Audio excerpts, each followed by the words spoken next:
There are three main factors influencing early immune status and gut health in broilers. The first of these is the chick itself, and the fact that it comes from breeders that are well protected with respect to vaccines and general hygiene and husbandry at the farm. The second is biosecurity at the broiler farm itself. Obviously this is becoming more and more critical. And the third is the role that nutrition can play in supporting the immune system and supporting early development of the gut and limiting the potential incubation of pathogens in the gut.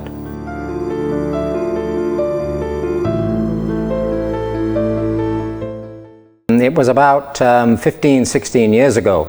A graduate student came to me who was actually in swine nutrition, and they wanted to test what was the equivalent of an early weaning diet in pigs for young chicks, which really has become known as specialized pre-starters today. And as part of that diet, there was quite a large dose of blood plasma, and the results were quite dramatic. And since then I've always had an interest in looking at the role of blood plasma in early nutrition and overall economics of broiler and poultry production.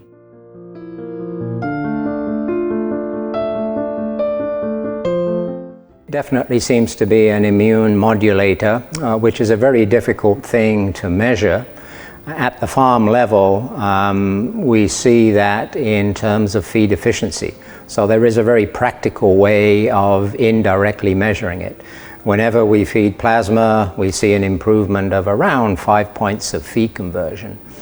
And that, I'm quite convinced, is reduction in immune status of the bird, or not overstimulating the immune responsiveness of the bird to pathogens or to vaccines today. We see a big range of feed efficiency out in the field across different global regions, and a lot of that is due to immune status and the bird having to raise antibodies to various challenges. So it seems that plasma can help reduce that energy cost. It's really a net energy cost of maintenance for immune competence. And so, as I say, very difficult to measure in direct terms, but the outward sign of that is 5 points of feed conversion or more than that, which the industry obviously is very interested in.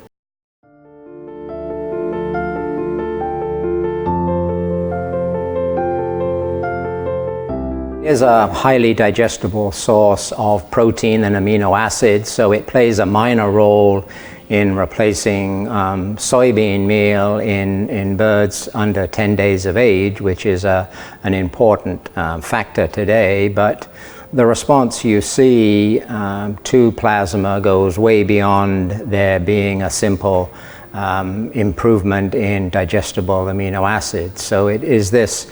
It's the functional proteins that are in the plasma that are giving the underlying response that we see. Even though we're only feeding plasma from between 4 and 10 or maybe 4 to 14 days, the response is seen throughout the life of the bird, and that's where the saving in maintenance energy comes in.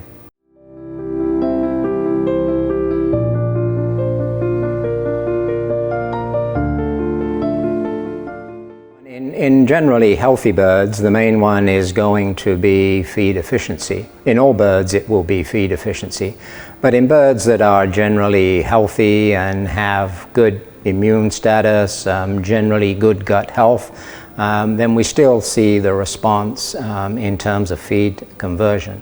If you have a major disease challenge, and this is where plasma becomes really interesting because the results are quite dramatic in terms of reducing the mortality that birds face with either bacterial challenges or viral challenges. So dramatic results when there is a natural disease challenge, but all the time there is that underlying saving in feed efficiency, which I think the industry is most interested in.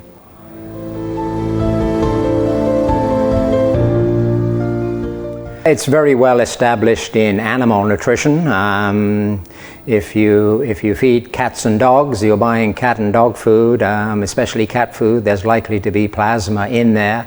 It's a highly digestible protein for pet foods. That's one of the main areas. Of course, it was picked up by the swine industry about 20 to 25 years ago. And I would suspect that 90 to 95% of the baby pigs in the world are fed plasma as soon as they're taken off the mother and given solid feed. So it is well established in the animal industry per se. It's a relatively new technique or a new idea for poultry.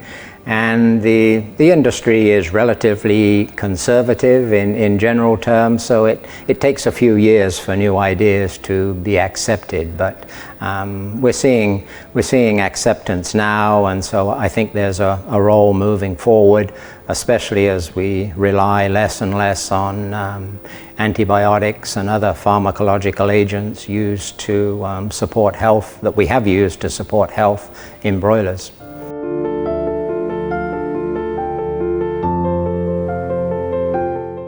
I think it's a total replacement. It's not there will never be a single factor that replaces antibiotics.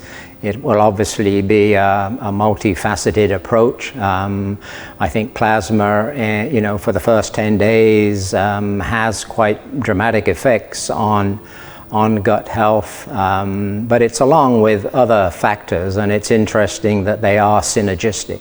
So using probiotics, for example, or essential oils, or betaine, butyric acid, they're all synergistic to using plasma. So it won't be the replacement factor, but it'll be certainly an important tool in our arsenal for replacing antibiotics.